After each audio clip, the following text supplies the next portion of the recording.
Mesdames et messieurs, bienvenue dans ce nouveau numéro d'Écho du Palais Toumaï, votre rendez-vous grand format qui vous plonge chaque semaine au cœur de l'actualité présidentielle, des grandes réformes du pays et de la parole citoyenne. Installez-vous confortablement, Écho du Palais Toumaï, c'est maintenant. Premier arrêt de ce tour d'horizon, les faits saillants de l'agenda présidentiel. Angal Toklok nous en fait le résumé dans la rubrique Actu en bref. Deux actes forts, deux registres différents et une même vision présidentielle, celle de conduire l'espace OADA vers l'intégration tout en restant enraciné dans les valeurs traditionnelles. C'est ainsi qu'on peut résumer cette semaine du président de la République, chef de l'État, maréchal Mohamed Idriss Déby Itno. Le jeudi 3 juillet 2025, le président de la République, en sa qualité de président en exercice de l'Organisation pour l'harmonisation en Afrique du droit des affaires, OHADA, a reçu le secrétaire permanent de l'organisation, le professeur Maya Tandia Imbaï. Au centre des échanges, la tenue prochaine de la conférence des chefs d'État de l'OHADA, un sommet qui ne s'est pas tenu depuis plus de 10 ans. Le président en exercice veut faire de cette relance l'un des temps forts de son mandat dans l'objectif de renforcer l'harmonisation juridique et le climat des affaires dans les 17 États membres de l'OHADA. Sur un autre registre, mais cette fois-ci mélancolique, le chef de l'État a rendu hommage à Sa Majesté Haroun Bar Brahim, sultan de Mani, rappelé à Dieu le 1er juillet 2025. Le maréchal Mohamed Idriss Déby Itno a salué la mémoire d'un homme de paix, un notable imbu de sagesse, gardien de tradition, et a adressé ses sincères condoléances à sa famille biologique, ses amis, connaissances et toute la population relevant du sultanat de Mani. Des routes en cours de bitumage, des avenues qui s'élargissent, des ponts qui se dressent, en N'Djamena comme ailleurs, le chantier du désenclavement prôné par le chef de l'État prend forme sous nos yeux. Mais concrètement, où en est-on? Quels sont les défis techniques? Comment les voiries urbaines sont-elles conçues et exécutées? Pour mieux comprendre les enjeux, défis et avancées liés au chantier de construction des voiries urbaines en N'Djamena, nous recevons un acteur clé et une voix audible. Il s'agit du ministre des Infrastructures, du désenclavement et de l'entretien routier, Amir Idriss Kourda, et c'est dans la rubrique Regard d'expert.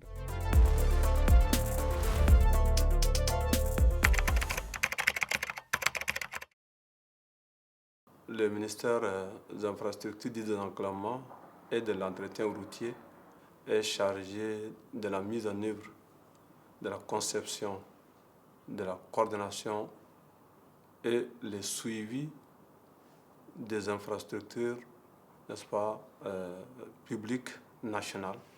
Relativement à la vision du chef de l'État, plus particulièrement l'action 65 du chantier 8, qui consiste de construire pendant les 5 ans à venir les 7000 km de route, toutes catégories confondues.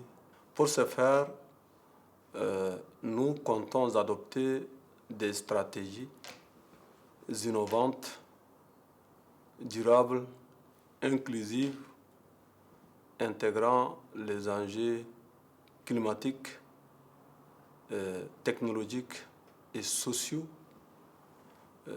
pour la construction dite des infrastructures de demain.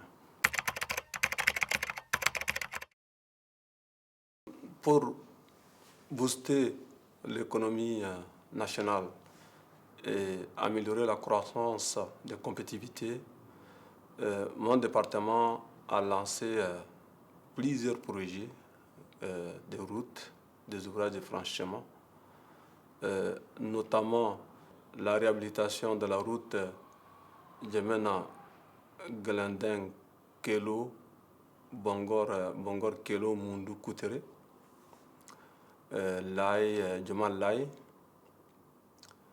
Kelo Pala, N'Djamena Djarmaya Massagat, la route dite la route transsaharienne,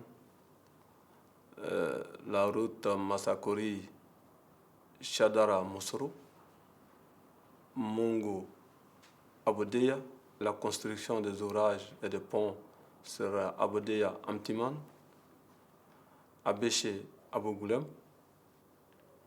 Nous avons des ouvrages de franchissement sur les Wadi Bata, BTA, Barazoum, Wadi Kaja, Wadi Sinere, Wadi Touloum, Wadi Sunut Iriba, Wadi Sunut Tine et Grégui. Voilà les quelques projets prioritaires que mon département met en œuvre actuellement sur l'ensemble du territoire national. Et ce corridor, vous savez, ça quitte de Djamena, Massagat, Massakuri, Gouri qui est complètement goudronné.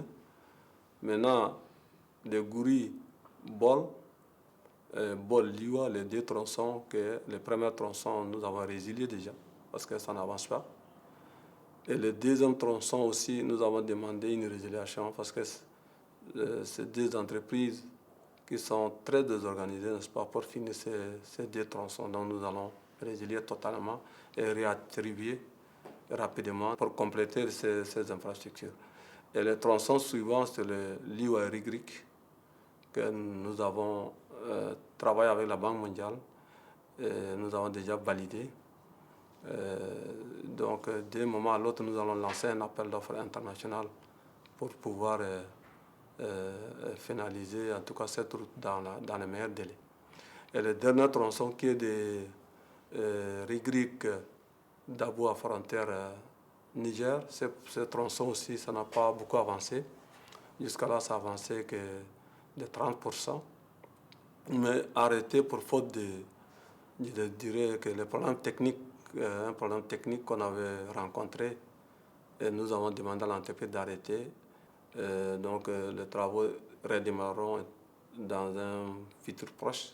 Donc globalement, ce corridor, c'est une priorité du ministère des Infrastructures jusqu'à son achèvement.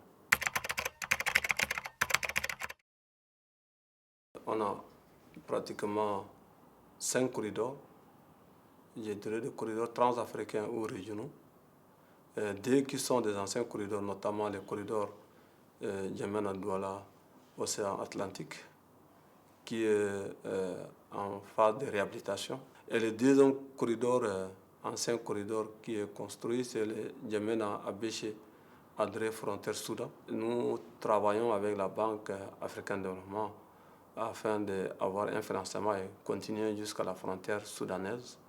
L'objectif, c'est s'ouvrir aussi à la mer Rouge. Il y a 3 nouveaux corridors que nous développons, notamment les corridors Tchad, RCA, Congo, pour s'ouvrir à l'océan Atlantique via le port Pointe-Noire.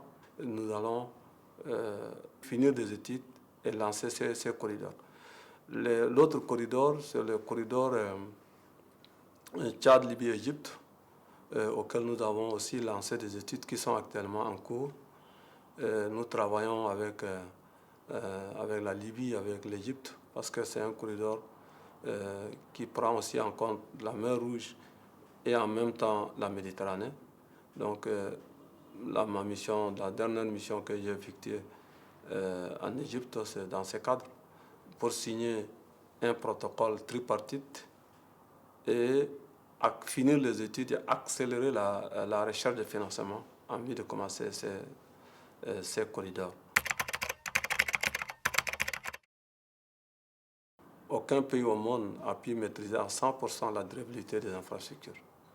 Raison pour laquelle mon département vient de réactualiser, n'est-ce pas, les cahiers de clauses techniques particuliers, qui est très important, n'est-ce pas, pour le dimensionnement de nos routes, de nos ouvrages, des grands ouvrages, afin d'avoir des routes de qualité, des ouvrages de qualité, des pistes rurales de qualité. Un message à l'endroit de la population, de protéger d'abord les infrastructures existantes. Parce que nous constatons que des personnes mal intentionnées qui dégradent des infrastructures existantes, notamment les routes, même les ouvrages de ponts, les talus sont dégradés, les gens fouillent pour chercher des graviers. Donc là, il faut que la population arrête à ça. Le deuxième message que je peux donner, c'est de respecter, n'est-ce pas, les entreprises travaillant dans la zone urbaine. Ces entreprises travaillent jour et nuit. Et quand on met des mesures de sécurité, les gens ne respectent pas ces entreprises. Et chaque fois, on a des conflits entre la population et des entreprises.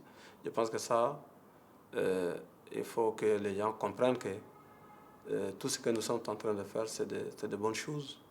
Donc, il reste aux côtés du ministère, n'est-ce pas, être des citoyens exemplaires pour pouvoir finir ces grandes infrastructures à l'endroit des entreprises, d'accélérer conformément à nos cahiers de charges. On est à l'approche de la saison de pluie, donc il faudrait qu'elle travaille de jour et nuit conformément au cahier de charges afin de finir au moins les projets, les premiers projets importants, surtout les projets d'assainissement, pour lutter contre effectivement les inondations à venir. Comme chaque semaine, focus sur l'un des 12 chantiers prioritaires du programme politique du président de la République. Nous explorons aujourd'hui un levier stratégique pour l'avenir de la nation, le chantier numéro 10 intitulé « Moderniser notre système de santé, accessibilité, qualité, prévention, couverture maladie universelle ». Ces piliers de la réforme visent à bâtir un système de santé plus résilient, plus humain et plus proche des populations. Angal Toglok nous en dit plus dans la rubrique « Quid des 12 chantiers ».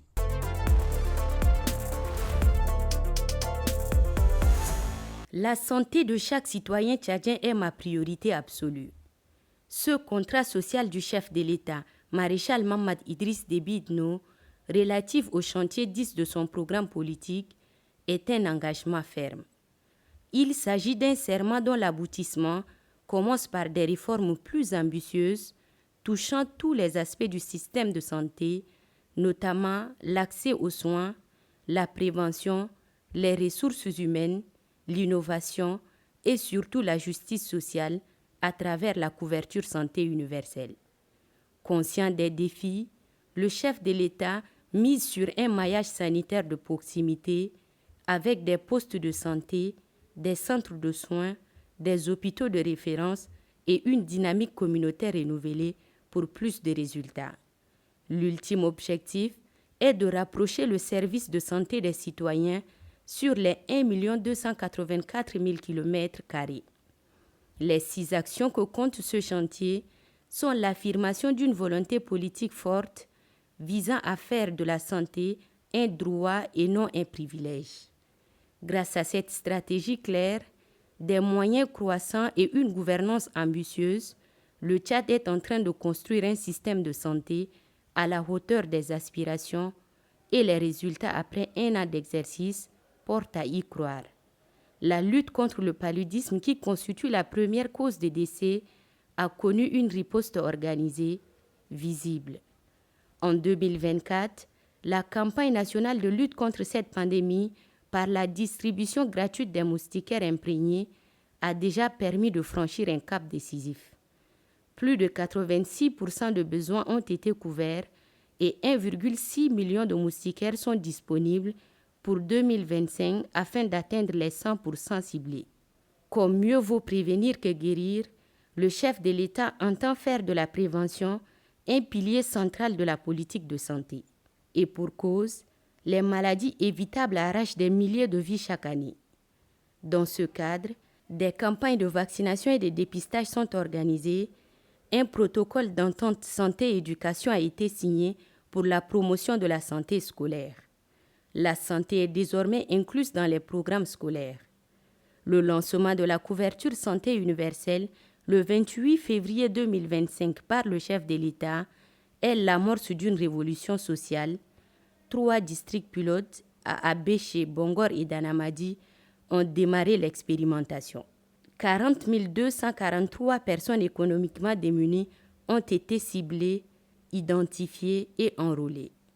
La couverture santé universelle permettra à terme d'assurer les soins de base à tous les citoyens sans discrimination, avec une priorité aux plus vulnérables. En somme, le chantier 10 du chef de l'État, maréchal Mamad Idriss Déby Itno, est plus qu'un projet de gouvernance. Il est un acte de foi envers la dignité humaine, une politique de justice sociale et un levier de développement durable. Retour sur le terrain dans les rues de N'Djamena pour suivre de près la conduite des travaux de voiries urbaines. Pourquoi certains chantiers prennent-ils du temps? Qu'est-ce qui gêne les riverains? Notre équipe est allée sur le terrain à la rencontre des concernés pour nous livrer un état des lieux sans filtre. Voici l'œil de l'équipe.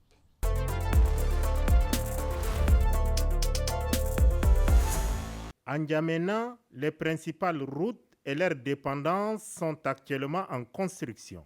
Pour s'en rendre compte, il suffit de faire le tour des 10 communes d'arrondissement que compte la cité capitale. Le ministre des Infrastructures, du Désenclavement et de l'Entretien routier, Amir Idriss Kourda, nous en dit un peu plus. Nous avons actuellement plus de 150 km de voiries urbaines qui sont en cours d'exécution. Et quand on parle de voiries urbaines, ce n'est pas seulement l'aspect route, mais que couplé avec des travaux d'assainissement, notamment les collecteurs, les grands collecteurs, les petits collecteurs communément appelés des caniveaux, donc qui drainent des eaux et jetées au fleuve, n'est-ce pas, Chari. Donc ces routes, actuellement, nous avons 85 km de routes de voiries urbaines qui sont en phase de finition. Les restes de voiries urbaines seront finalisés après la saison de pluie. Et nous avons déjà fait plus de 150 000 mètres linéaires de caniveaux qui sont déjà opérationnels. Et plus de 3 grands bassins. Chacun a une capacité de plus de 100 000 mètres cubes qui sont finalisés. Et nous avons plus de 4 grands collecteurs donc, qui sont aussi totalement finis. La construction de la voirie urbaine est appréciée de tous. Mais lorsque son exécution s'éternise, cela agace, fâche et fait réagir les riverains. Le gros problème, c'est le caniveau. On est exposé. Vous voyez ça, les saletés en train de flotter là. La nuit, les moustiques sont là derrière. Et on n'arrive même pas à rester comme ça. Et déjà même l'odeur même. On est intoxiqué avec l'odeur de caniveau. Maintenant, l'axe ici, là, c'est fermé. L'axe de l'autre côté fermé. Bon, eux, ils disent qu'il faut finir leurs travaux.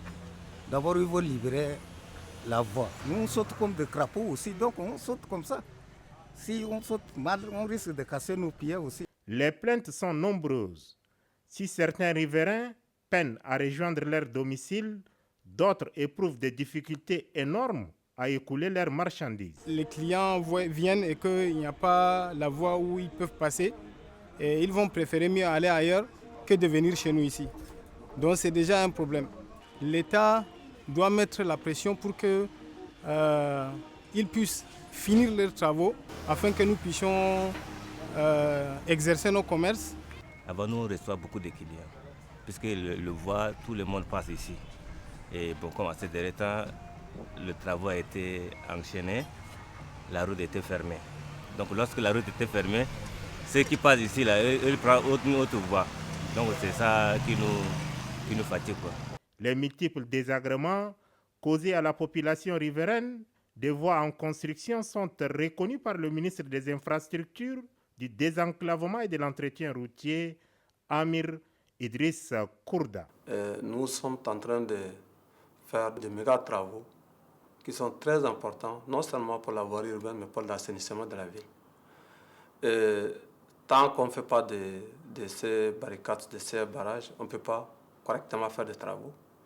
Et donc, c'est vrai que ça fait des désagréments, nous le savons très bien, nous partageons leurs souffrances, mais qu'ils patientent, une fois fini, ils verront que vraiment ce sont des vieux souvenirs et ils auront des infrastructures solides, durables et résilientes.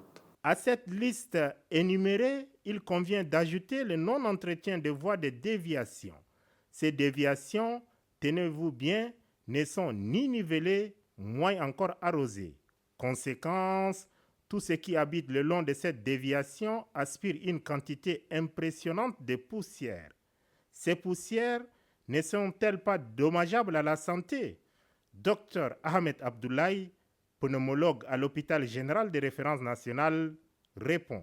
Cette déviation fait que parfois il y a des poussières tout autour. Il y a des corollaires sur la santé respiratoire. Ça pourrait créer des infections respiratoires basses et hautes.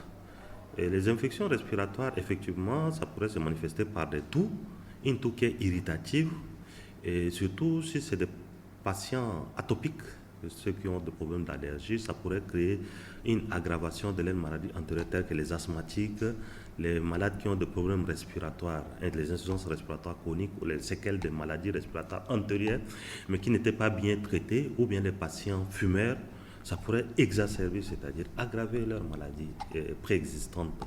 Mais aussi, surtout, les personnes de troisième âge, les personnes âgées et les enfants, ils sont vulnérables et ils pourraient avoir des conséquences respiratoires énormes. Donc, le mieux serait de prendre des dispositions pour arroser ces déviations-là et pour pouvoir pérenniser la santé respiratoire de nos concitoyens. Et ça, c'est la responsabilité de l'entreprise, mais aussi nos autorités communales. Ils doivent mettre de pression pour cette entreprise pour pouvoir arroser de façon au moins 2 fois par jour. Mais on voit dans certains cadres, peut-être c'est une fois, quelquefois non arrosé, et ça pourrait créer ces dommages à la population. De l'avis général, la construction de la voirie urbaine à N'Djamena est un ouf de soulagement. Mais lorsque les travaux avancent à pas de caméléon et les déviations ne sont pas entretenues, cela irrite non seulement les personnes impactées directement par les travaux, mais également les usagers qui font chaque jour des détours. Il appartient au gouvernement de veiller non seulement à la bonne exécution des travaux, mais également au respect strict des délais de livraison. Parce qu'un chantier n'est réussi que s'il est compris, accepté et vécu positivement, la parole revient à ceux qui vivent au quotidien, les habitants, les commerçants, les usagers des routes. Bref, les citoyens s'expriment dans la rubrique Élan.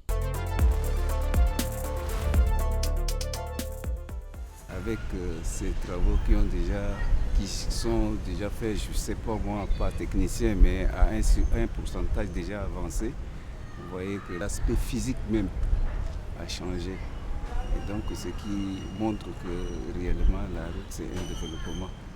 Et les uns et les autres s'empressent même peut-être à développer quelques activités commerciales. Et donc c'est déjà bien. Mais concernant l'aspect peut-être technique, on continue toujours à subir. Parce que les vibrations, quand ils commencent à travailler, on essaye de fermer tout. On ferme les vitres, tout ça pour nous permettre de nous concentrer. C'est vrai que ça amortit les bruits, mais la vibration reste toujours. Depuis janvier, qu'ils ont bloqué la voie. Et comme vous le voyez, ça c'est un axe lourd. Et comme tout, c'est un axe lourd, ça nous permet de faire nos petites activités ici. Quand la voie est bloquée, on n'a pas accès aux gens qui peuvent venir directement ici. Sauf les gens qui sont du coin, qui connaissent comment sortir par les ruelles. Mais les gens en voiture, c'est pas facile qu'ils viennent ici. Donc ils sont obligés quelquefois de se déplacer pour aller ailleurs. C'était pas du tout facile. Donc tout ce que nous on veut qu'ils accélèrent le processus de leur travail pour qu'afin on puisse nous libérer, pour qu'on ait quand même quelque chose, quoi. Parce que là, c'était pas facile. Ici jusqu'à là-bas, là, ça fait 1 kilomètre seulement, mais la construction, là, ça a duré. Donc c'est trop lent. Il faudrait qu'il accélère un peu. Parce que cette construction de route-là, c'est dans notre intérêt. Ce 11e numéro d'Écho du Palais Toumaï se referme ainsi, une édition qui nous rappelle que la construction d'un pays ne se décrète pas, elle se construit pierre après pierre, réforme après réforme, avec la force du collectif. Merci de nous avoir suivis avec attention et fidélité. On se retrouve très bientôt pour une nouvelle édition. À très vite, ici même sur Écho du Palais Toumaï.